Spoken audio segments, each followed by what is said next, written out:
Hello dear movie and nature friends. Today we take a closer look at a knife, or more specific, one of these. What we are looking at right now is the MAT series by Enforcer, or how I like to say, MAT, which are both at a first look are very massive and not that expensive. In this video we take a closer look at the MAT 1, and in the next video we take a look at a MAT 2, which is something like the tiny brother, but such a great knife. Enjoy! The MAT 1 by Enforcer seems pretty unknown when you look around on the internet, and as I had it in my hand for the first time, I was totally speechless. And the first thing that came into my mind was like, this must cost hundreds of euros. But it don't. It's one of these knives you hold in your hand and you just know it totally suits you. It's delivered in this box and a plastic sheath covered in nylon fabric. The sheath only weighs 62 grams and the loop for the belt has 9 centimeters. The button, which holds the knife inside the sheath, is pretty strong, but it's still possible to open it with only one finger. Some of you might have seen this knife in one of my videos before, inside a leather sheath, but unfortunately it's not available on the market. I made it. A video how you can make your own leather sheath will follow on my channel. But this will take some time. At the moment I don't have any knife I could make a sheath for. The knife is pretty massive, with its weight of 382 grams and the thickness of the blade is 5 mm. The blade got a length of 16.5 centimeters and the handle got a length of 13.5 centimeters. So the whole knife is 30 centimeters long. From the tip all the way to the back, this knife is one piece of steel. And the handles are screwed on top of each side, which is very important when it comes to batoning. The steel is called 8CR13MOV and its rock-wool hardness is about 58 to 60, which reminds me a lot on 440C steel. That's my favorite steel, because it's very hard and stays sharp for a long time. But it's not too hard, so it don't cause us any problems when it comes to sharpening. The handles are made of G10, which is a very light material, but also very strong because of its structure. And when we take a closer look, the first thing we notice is the hologram, which makes the knife sharp as hell, and it already gets delivered that sharp. So shaving is no problem at all. And it has a hole behind the handle for paracord if you want. The paracord is not inside the box. But for the most of us, I don't think this is any problem. On the back of the blade, the knife has some thumb notches, which is very handy and give us more grip. Unfortunately, it's not possible to show this in the video, but the back of the blade is polished so smooth.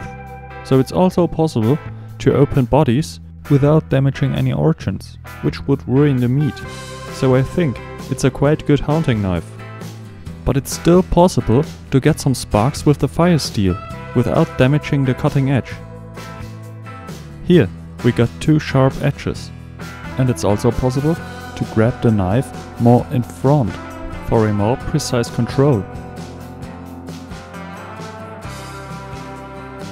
The handle feels very massive and smooth. The knife is quite heavy, but it feels so comfortable. It really feels elegant. And the price, for circa 50 euros, is what I think very good for what you get. It's huge, heavy and minimalistic, and as soon as you hold it in your hand, you become speechless. But as always, there are 2 sides. Let's start with the sheath. The sheath is very basic, but okay. But with a knife which is that sharp, these belts are damaged very soon from putting the knife inside or out the sheath, so you always should put them by side with your second hand. When we take a closer look at the knife, there is one thing some of you might have seen in one of my older videos. It's called The Legacy of Frankenstein. Well, what happened to my knife? I had to think about that for a long time, until at least it was so clear and nothing else but the principle of the lever. Now let's take a look how batoning actually works and what I did. Batoning is nothing else but a balanced lever. In this case, the knife is the lever. The torque is in the middle, underneath the knife, or our material we want to split. Force 1 and force 2 are on each end of the knife.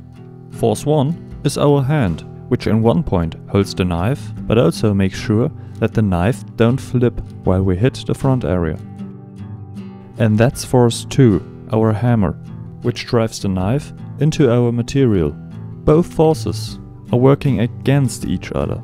Force 2 against the clockwise and force 1 clockwise. So in the best conditions, they eliminate each other for 100%. So the steel don't get any tension and our knife goes straight down through the material. Now let's see what I did. I took the tip of the knife down on the material, which was a log, and I hit onto the middle of the knife. My hand was on the handle, of course to hold the knife and to push the knife inside the material even harder.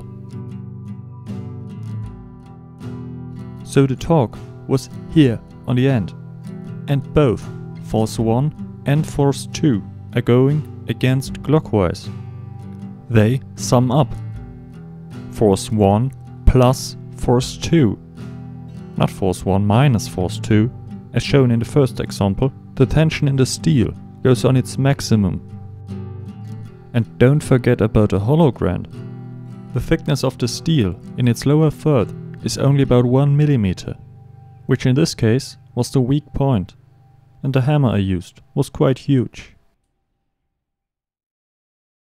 I think what happened in this video was not the proof for a too hard and brittle steel, which was wrong-hearted by the maker.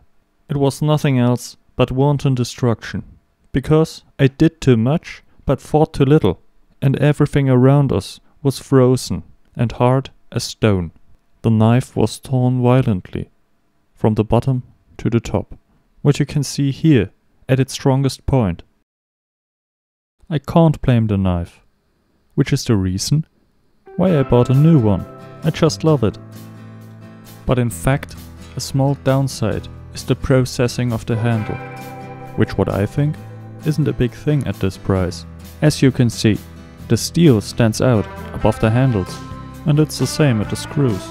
But you easily can fix this problem with a piece of sandpaper. I didn't fix this, because it's not annoying while working with the knife. But at least, is this a very good knife, or just a wonderful piece of steel for the showcase?